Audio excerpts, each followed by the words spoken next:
my first time staying at a friend's house when I was about 10 or so. We met at school and we became friends instantly. I moved around a lot as a kid, so we were new friends and I didn't know her that well. My mom let me stay at her house on a Friday after talking to one of her parents. We stayed up for a bit after eating some dinner that was made for us. We watched a bit of Disney Channel at the time and just mainly talked about our class. It soon became late and her stepdad came in to say goodnight. He gave her a big, long hug. She went really quiet and then shortly after she told me she was glad I was staying over. A few weeks later, she didn't come to school on Monday.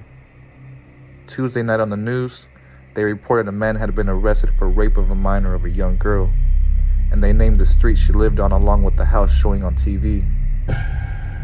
She didn't come back to school, and the school tried their best not to talk about her. We moved again a few months later and I never saw her again. I still remember the look on her face after he hugged her. As a child, I didn't understand, but as an adult looking back, it makes me uncomfortable.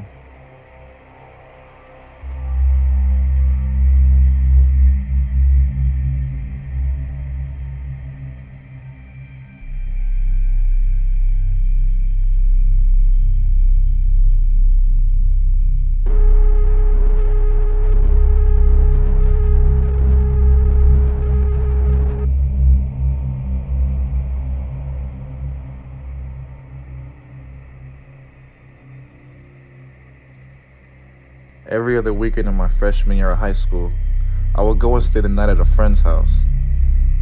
It was fun and his parents would make great food.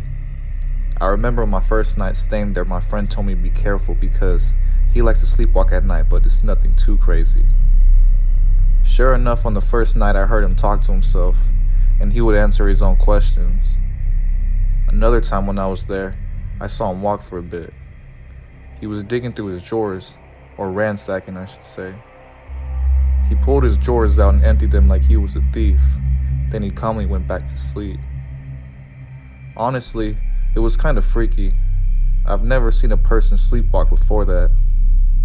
I don't know why I kept on going back there because it was starting to concern me a bit. But he was such a great friend and we got along great. He was actually one of the few friends I had at the time. One weekend, however, changed our relationship forever. It was a Saturday night and his parents had already gone to bed. We tried not to stay up too late because the later we would stay up, the worse his sleepwalking would get. So we slept around midnight. 2 hours later, I hear mumbling. My eyes slowly wake up and I see a blur since I was so tired and trying to sleep. It was dark in the room and I noticed my friend wasn't in there. I then see my friend come in the room and start circling in there. He kept on saying, I don't want to do it, but he just keeps on doing it. I was really confused at what on earth he was talking about. It didn't make sense. He then got really close to me but took 2 steps back. Then he did it again. This time, he got closer, but once again, stepped back. It was then when I spotted something silver in his hand. It was a large kitchen knife. I then jumped up and yelled, "Get away from me." His parents barged in 30 seconds later while I was staring at him terrified. They turned on the light and his dad tackled him and asked what happened. He then sort of snapped out of it and started to cry and apologize to me, but I didn't want to hear it. I grabbed my backpack and started walking home. His parents insisted on giving me a ride since I lived 20 minutes away, but I ignored them and just kept walking.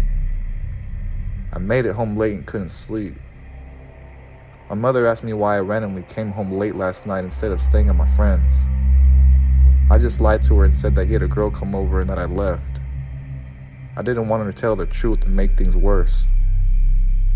Till this day, he always randomly sends me friend requests and always tries to get a hold of me, but I always just ignore him.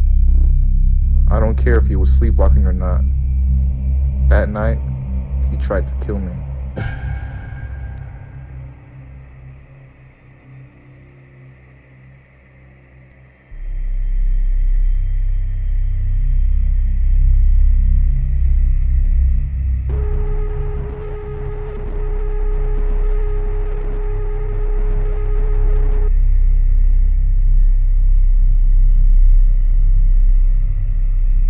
was 8 years old and I was at my cousin's house spending the night. It was us and 4 of our other cousins who were from his side of the family. We all had fun playing video games and watching classic movies. It then got really late and we all started falling asleep one by one. We were all laying down in the living room and all soon asleep, all except me. I couldn't sleep because my cousin had this insane snoring problem that I couldn't handle hearing. I then go down the hallway and open a door to one of the rooms. I saw a bed in there and that was good enough for me. I go and lay down and fall fast asleep. I then had the craziest dream, or should I say nightmare. I was being dragged out of the bedroom window by a man painted all red, and outside didn't look like outside. It was all fire and flames burning. He was trying to pull me out the window by my feet, but my hands were hanging on for dear life on the windowsill. He told me to let go and I started crying out of fear. He was laughing and his laugh felt so evil. He then let go and went through a brown door and disappeared. I then woke up from my nightmare. Except when I woke up hanging upside down outside of the bedroom window. To this day, I have no explanation on what really happened.